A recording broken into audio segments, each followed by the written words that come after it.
મોરબીના ખેડૂતો સવાલ પૂછી રહ્યા છે કે અમે ધરણા પર ઉતર્યા ત્યારે અમારા પરિવાર ઉપર પોલીસે લાઠીચાર્જ કર્યો, મહિલાઓ ઉપર લાઠીચાર્જ થયો, બાળકો ઉપર લાઠીચાર્જ થયો અને અમારા ધારાસભ્ય કાંતિ અમૃતિયા કે પછી સ્થાનિક સ્વરાજમાં ચૂંટાયેલા નેતાઓ જેમને અમે મત આપ્યા છે તેઓ કેમ એક શબ્દ પણ બોલવા તૈયાર નથી, તેને લઈને સવાલો ઉઠાવ્યા છે।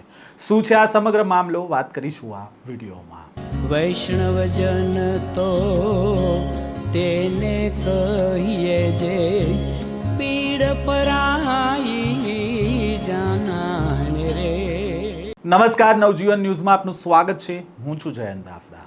મોરબીમાં ગઈકાલે ખેડૂતો છે તે ધરણા પર ઉતર્યા હતા। હાઈવે ઉપર ટોલનાકા નજીક તેમણે રોડ બ્લોક કર્યો હતો અને તેના જ કારણે પોલીસનો મોટો કાફલો ત્યાં દોડી આવ્યો હતો અને જે ખેડૂતો ધરણા કરી રહ્યા હતા તેમની ઉપર પોલીસે લાઠીચાર્જ કર્યો હતો। ધરણામાં મહિલાઓ હતા, બાળકો હતા, છતાં પણ પોલીસ દ્વારા જે કાર્યવાહી કરવામાં આવી રહી છે તેને લઈને અત્યારે ખેડૂત નેતાઓ સવાલ ઉઠાવી રહ્યા છે। તેવામાં છેલ્લા લાંબા સમયથી ખેડૂતો છે તે વીજ કંપનીઓ સામે લડી રહ્યા છે, કારણ કે તેમના ખેતરમાં જે થાંભલા નાખવામાં આવી રહ્યા છે તેને લઈને પૂરતું વળતર છે તે નથી મળી રહ્યું અને તેને જ લઈને ખેડૂતો વિરોધ કરી રહ્યા છે। વિરોધ લાંબા સમયથી ચાલી રહ્યો છે અને રોજબરોજ ખેડૂતોની અટકાયત પણ થઈ રહી છે। તેવામાં આજે ખેડૂતનો કાફલો છે તે ટ્રેક્ટર લઈ અને કલેક્ટર કચેરીએ પહોંચ્યો હતો અને કલેક્ટરને રજૂઆત કરવામાં આવી હતી કે વીજ કંપની દ્વારા તેમની સામે અત્યારે દમનગીરી કરવામાં આવી રહી છે અને જે પ્રકારે પોલીસ દ્વારા કાર્યવાહી કરવામાં આવી રહી છે તેને લઈને તેમણે સવાલો પણ ઉઠાવ્યા હતા। કલેક્ટર કચેરીએ પહોંચેલા ખેડૂતોએ પહેલા તો શું કહ્યું છે તે સાંભળીએ। નામ આપનું? દિલીપભાઈ નવા દેવડિયા। દિલીપભાઈ, જે રીતે વીજ કંપનીઓ દ્વારા લાઈન નાખવામાં આવી રહી છે અને જે ખેડૂતો સાથે પોલીસનું ઘર્ષણ થઈ રહ્યું છે, આજે ટ્રેક્ટર રેલી યોજી છે, શું કહેશો? હવે આને ઘર્ષણ ન કહેવાય, મારવા જ આવે છે અને પૈસા લઈને આવે છે। ભાડે આવ્યા છે બધાય, એટલે એ ભાડે આવ્યા છે ને એના માટે અહીંયા આવવું પડે છે। બાકી રોડ ઉપર કાલે અમે અમારા વિરોધ માટે, કારણ કે 1 રૂપિયો આપ્યો નથી હજી અને લુખાગીરી જ કરે ચોખ્ખી, અને નેતા બધાય બસ દાડો એક હનુમાન દાડો એટલું આવડે છે એટલું કંઈ નીકળી જાય છે। જ્યાં રજૂઆત કરવા જઈ અહીંયા એમ કે થાંભલા વિશે બોલોમાં, તો શેના વિશે બોલું? મકાઈ નથી ઉગતી એમ કેવું, મગફળી નથી ઉગી એમ કેવું શું એને? ઘરના ખેતરમાં પ્રાઇવેટ મિલકતમાં જે વસ્તુ આપણી આવે એનું વળતર નહીં માગવાનું શું એના આગળ? એને એમ કહેવાય કે 2 ઇંચ વરસાદ કરી દે એમ? ઘરના ખેતરમાં થાંભલો આવે એના પૈસા તો માગવાના જ અમે। હવે એ ધોકા લઈને આવે તોય ભલે, બંદૂક લઈને આવે તોય ભલે, એની બીક નથી। કાલ ધોકા માર્યા, આજ કદાચ બંદૂક લાવે, બીકનો પ્રશ્ન જ નથી। પૈસા જોઈએ, કેવી રીતે દેવાય એને નક્કી કરવાનું, ન નક્કી કરી શકે તો કેવી રીતે લેવાય એ અમારે નક્કી કરવાનું। આ 6ઠી વાર કલેક્ટરમાં આવ્યા, પહેલી વાર નથી। આ કલેક્ટર બદલી ગયો, આ બીજો આવ્યો, આવા તો કંઈક બદલી ગયા। જેને લખીને દીધા વળતર એ કે સાહેબની ભૂલ થઈ ગઈ। હવે આમાં ભૂલ કેની થાય છે, શું થાય એ જ અમને નથી સમજાતું। હવે લેવાના છે પૈસા, એને કેવી રીતે દેવાના, અમારે કેવી રીતે લેવા એ અમારે હવે નક્કી કરવાનું। મારું નામ જીતુભાઈ પટેલ છે। આજે ખેડૂતો આવેદનપત્ર આપ્યા છે, ટ્રેક્ટર રેલી શું માંગને લઈને? માંગ સાહેબ બધાને ખબર છે, છેલ્લા ઘણા સમયથી હેવી વીજ લાઈનો જે આ ખેડૂતના ખેતરની માલી પર વીજ પોલ ઊભા કરે છે એનું જે ખેડૂતને વળતર આપવાનું હોય એ વળતર આ લોકો કાંઈ પૂરું આપતા નથી। જંત્રીના ભાવ મુજબ વળતર આપે છે તો એ વળતર ખેડૂતોને માન્ય નથી। આજે મોંઘા મૂલ્યની જે જમીન છે એ જમીન પાણીના ભાવે વેચી અને ખેડૂતોના ખેતરોમાં જે પોલ નાખવામાં આવે છે એના અનુસંધાને 3-4 દિવસ થયા તંત્ર સામે અને કંપનીના અધિકારીઓ સામે જે ખેડૂતોનું ઘર્ષણ થઈ રહ્યું છે અને 2 દિવસથી આ જે ઘર્ષણ હતું ગઈકાલે જે મહિલાઓ ઉપર અને ખેડૂતો ઉપર અત્યાચાર કરવામાં આવ્યો, લાઠીચાર્જ કરવામાં આવ્યો છે એના અનુસંધાને તંત્રને અને કંપનીને જાણ કરવા માટે આજે ખેડૂતો બોડી સંખ્યામાં ટ્રેક્ટર રેલી લઈને કલેક્ટર ઓફિસે આવેદનપત્ર માટે આપવા આવ્યા છીએ। કેટલા ખેડૂતોના ખેતરમાં વળતર એટલે કેટલું વળતર આપે, તમારી માંગ કેટલી? ખેડૂતોનું વળતરનો જો સાહેબ હિસાબ કરવા જાવ ને તો 1885ના કાયદા મુજબ મેક્સિમમ વળતર અને ઓછામાં ઓછું નુકસાન હોય અને મેક્સિમમ વળતર આપવું અને એ વળતર આપે એનું 4 ગણું ખેડૂતને વળતર આપવું, જે બજાર મૂલ્ય ખેતીની જમીન હોય એનું। તો એ વળતર તો અત્યારે કાંઈ ખેડૂતને આપતા નથી। જંત્રીના ભાવે વળતર આપવા માટે આ લોકો તૈયાર છે, તો જંત્રીના ભાવે વળતર જે ખેડૂતના એકાઉન્ટમાં જમા થવું જોઈએ અને પછી આ લોકોને કામ ચાલુ કરવું જોઈએ, એ આ કાયદાના પ્રવર્ધનમાં છે।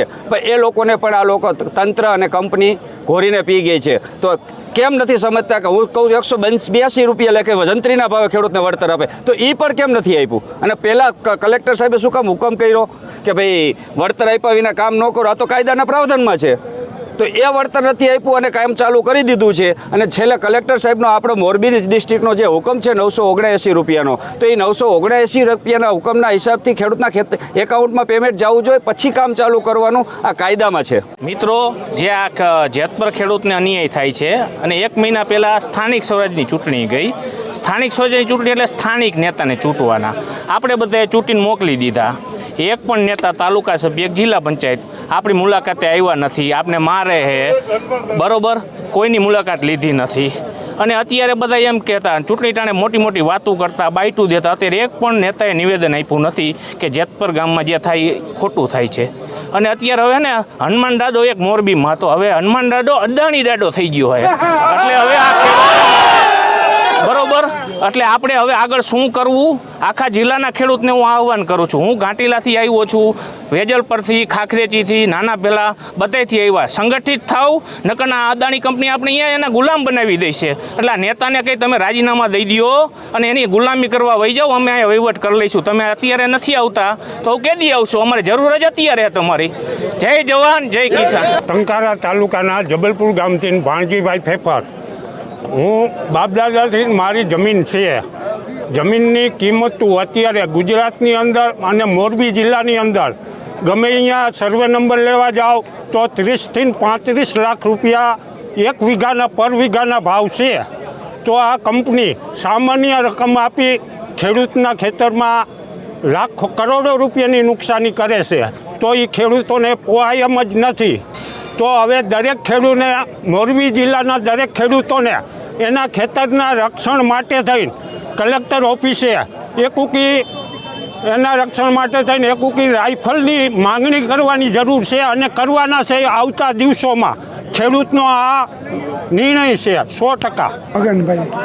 બધા શું કહેશો, જે રીતે ખેડૂતો પર અત્યાચાર થઈ રહ્યો છે અને વીજ કંપની દ્વારા જે લાઈનો નાખવામાં આવી રહી છે, આજે ટ્રેક્ટર રેલી યોજવામાં આવી છે, એમાં જે વીજ કંપની છે એ અત્યારે જે સાંભળ્યું કે ખેડૂતોનું કેવું એવું થાય છે કે અમારા હકની જે જમીન છે એમાં અમને પૂછ્યા વિના અને કંઈ વળતર કે કાંઈ કયા વિના એ અમને આ રીતે, અને બાકીની જે પરેશાની 2-5 દિવસ જે થાય છે પોલીસ દમન, એ તો યુવા વર્ગ ઉપર તો બરાબર છે, પણ બહેનો ઉપર એવો પોલીસ દમન થયો કે બહેનોને હોસ્પિટલમાં દાખલ કરવા પડ્યા.